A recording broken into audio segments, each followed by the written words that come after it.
अपनी सारी जिंदगी को जिन्होंने वतन के नाम कर दिया, अपनी सारी जिंदगी को जिन्होंने वतन के नाम कर दिया, कुपूती होते हैं जो उनके आगे सर झुकाने के बजाय उन पर कीचड़ उछालते हैं। नमस्कार, विश्व समाधान मंच प्यारा उत्तराखंड में आपका स्वागत है।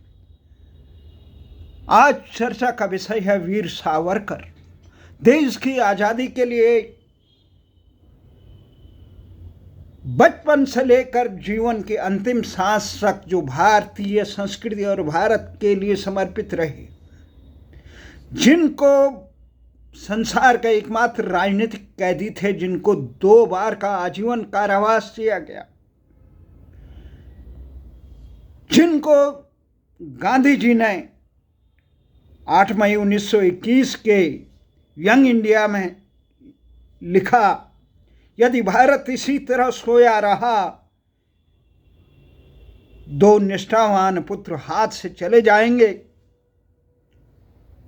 वो सावरकर के बारे में कह रहे थे। लंदन में सावरकर से भेंट करने का सौभाग्य मिला। वो बहुत बहादुर और चतुर थे।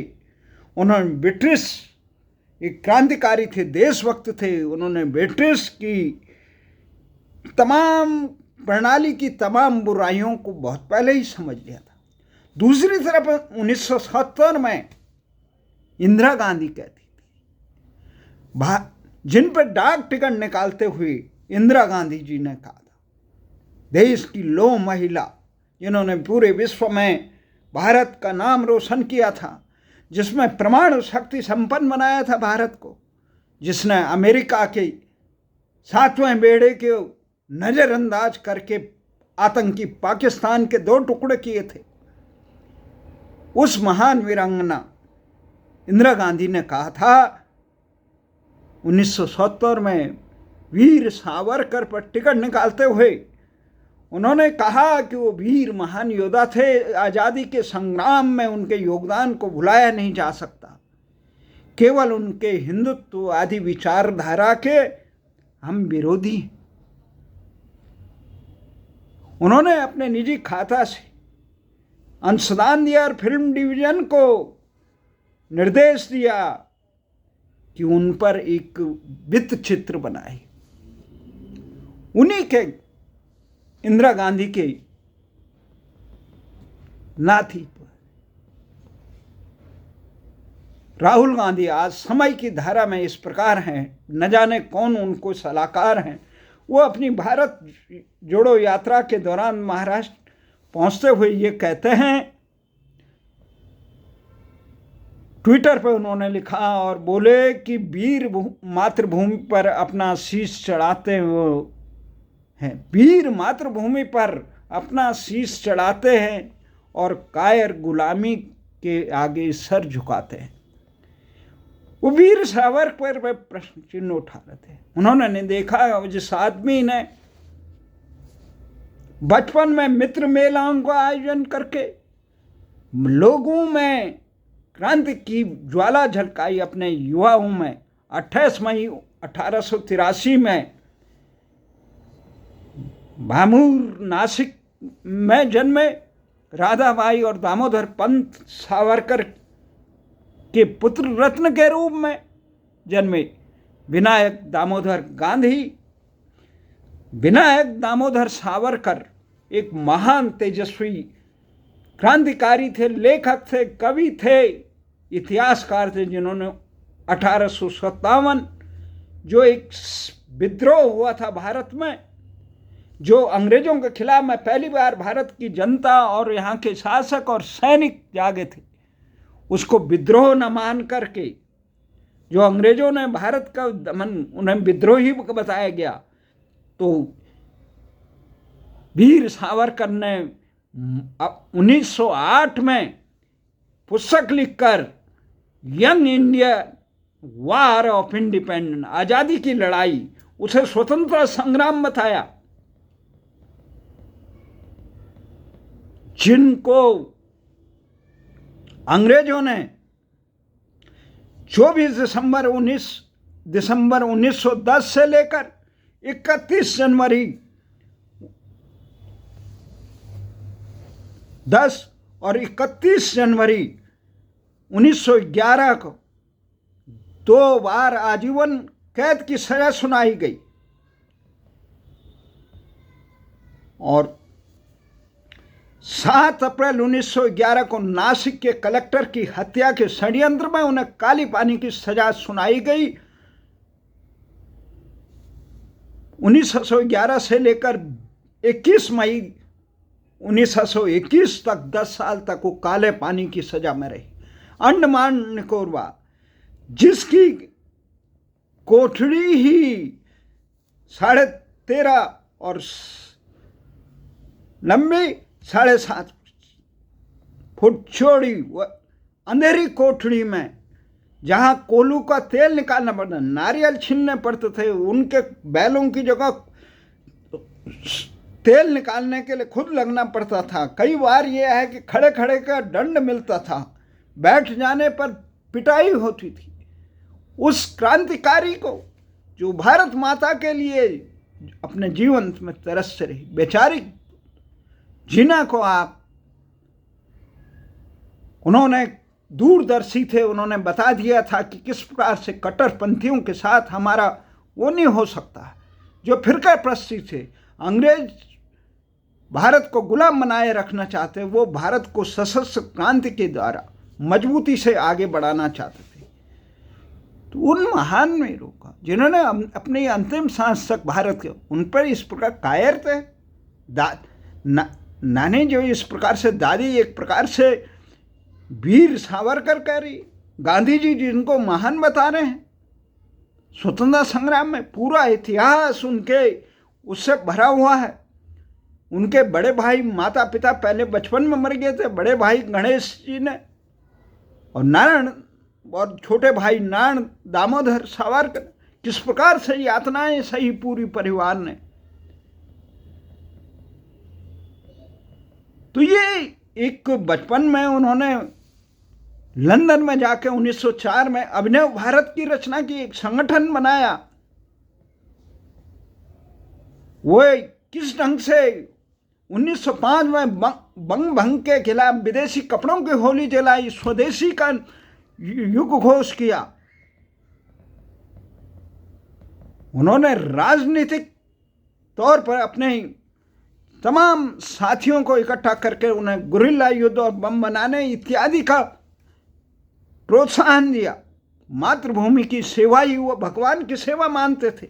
ऐसे महान पुरुष को, जिन्होंने 1909 में 12 टलॉक कर दिया था आज़ादी के लिए, जिन्होंने इस प्रकार से पूरे रूसी क्रांति से प्रभावित थे, फ्रांस के क्रांतिकारियों से प्रभावित थे हुए, उन्होंने इस प्रकार से खुदीराम बोस को जो फांसी की सजा हुई उससे वो काफ़ी खिन्न हो गए, और उन्होंने तैयार किया अपने साथियों को। मदन लाल ढींगरा ने विलियम हट को जो गोली मारी थी, उसी के उसमें सावरकर को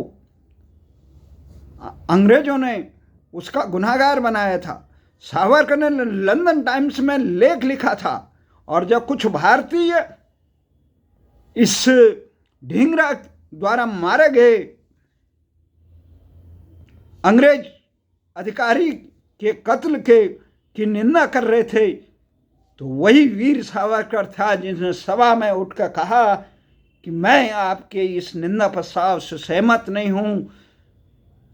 ढींगरा ने उचित काम किया।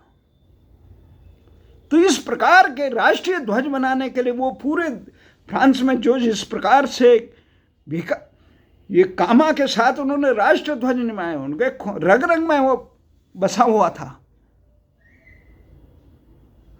जो इंसान अपने जीवन से उठकर राष्ट्र के लिए सब वो कर रहे, तो इसलिए सावरकर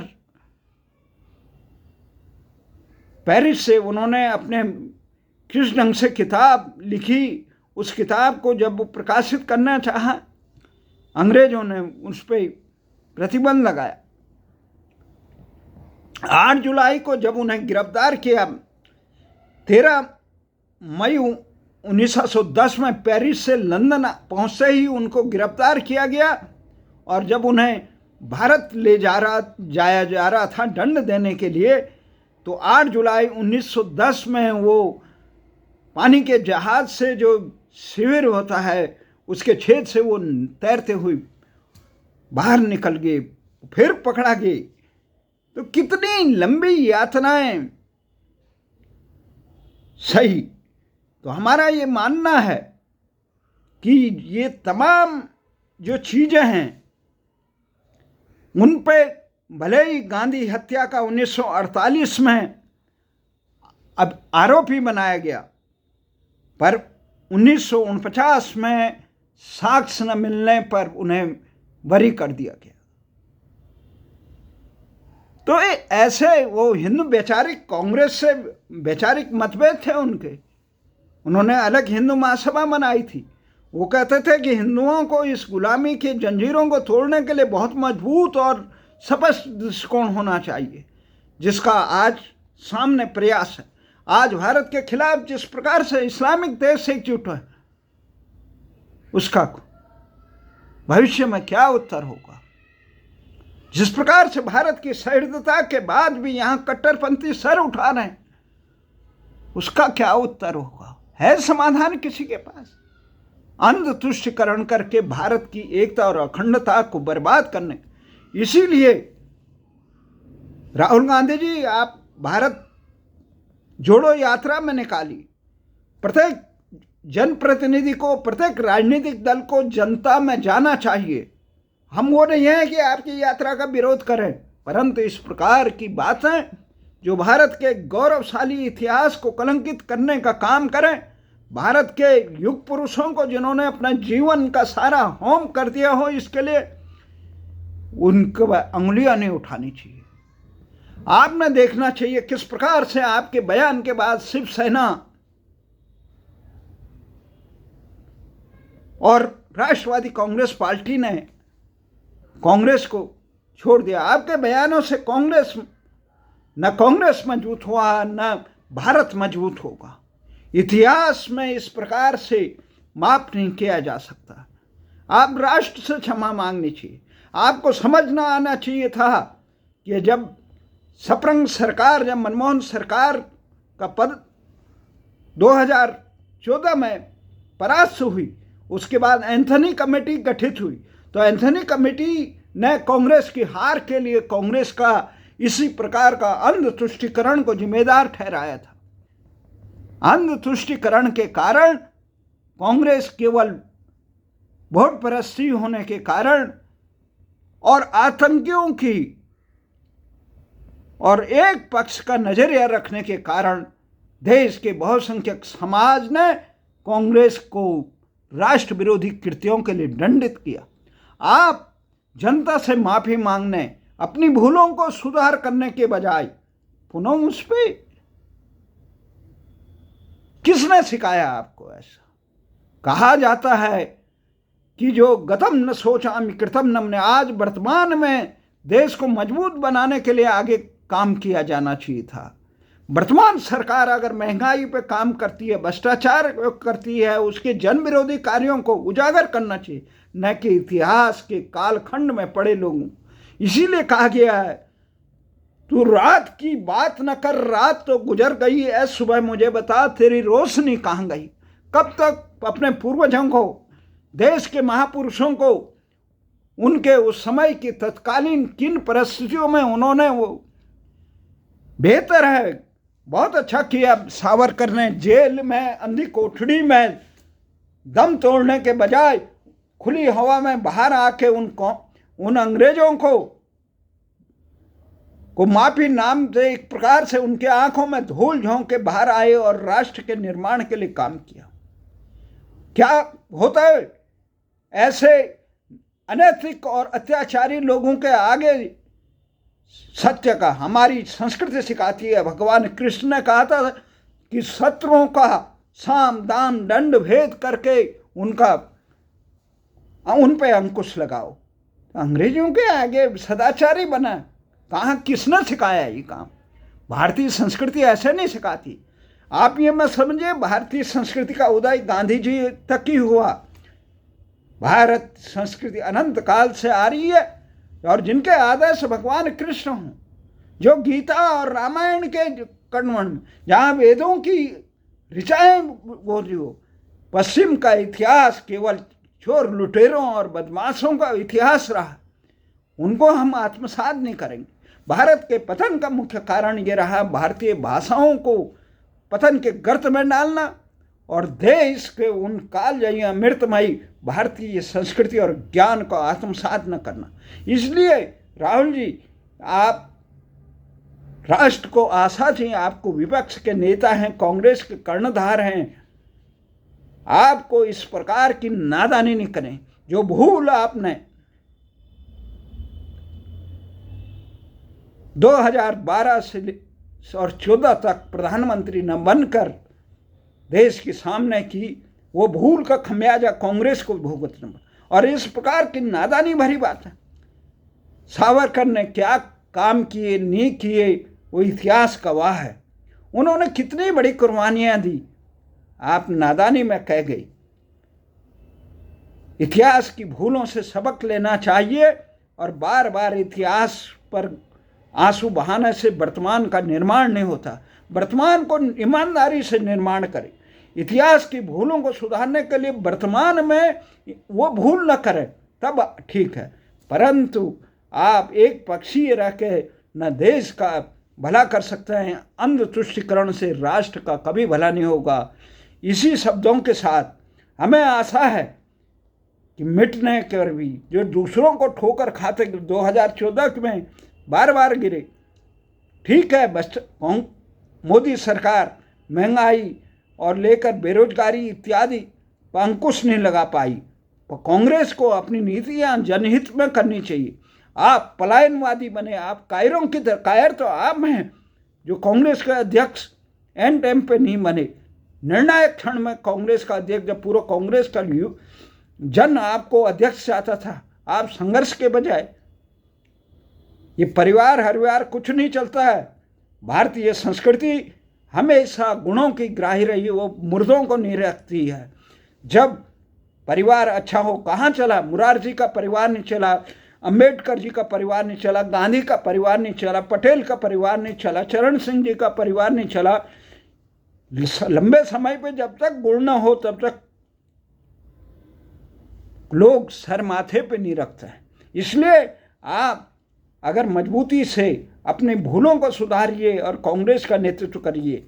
ये किसी को थोपे हुए आदमी के कंधों पर बंदूक चलाने से कुछ नहीं होता है। कांग्रेस का और राष्ट्र का भला तभी होगा जब आप सही दिशा में काम करेंगे। अन्यथा ये जो सावरकर का जो राग लपेटा है, इससे न राष्ट्र का भला होगा न कांग्रेस का भला होगा। इसी आशा और विश्वास के साथ कि देश के प्रत्येक नौजवान, सावरकर का जो शब्द था कि भारतीय उनको नागरिक मानना चाहिए जो पितृभूमि, मातृभूमि और पुण्य भूमि भारत को माने, कोई गलत नहीं था। देश को अगर अपनी सुरक्षा पर मजबूत है, आसीन के सांपों को दूर करना है, तो इस चीज़ के अलावा भारत के पास कोई विकल्प नहीं है। हम उन तमाम हुतात्माओं को जिन्होंने एक पल भी देश के एकता और अखंडता और आज़ादी के लिए कुर्बान किया है, बलिदान दिए हैं, देश के लिए समर्पित। तत्कालीन परिस्थितियाँ किस प्रकार थी, वो जेल के अंदर रह के कुछ नहीं कर सकते, बाहर आके उन्होंने मजबूती से काम किया और देश को आगे बढ़ाने का काम किया। ना समझ से वो निकले जिन्होंने इन महान सपूतों के इस कृत्यों को अंगुली उठाने, कीचड़ उठाने का काम किया। इसी आशा और विश्वास के साथ देश की तमाम नौजवान, तमाम नेता और ऐसी भूल नहीं करेंगे। राहुल जी, आपको राष्ट्र से माफ़ी मांगनी चाहिए। जय हिंद।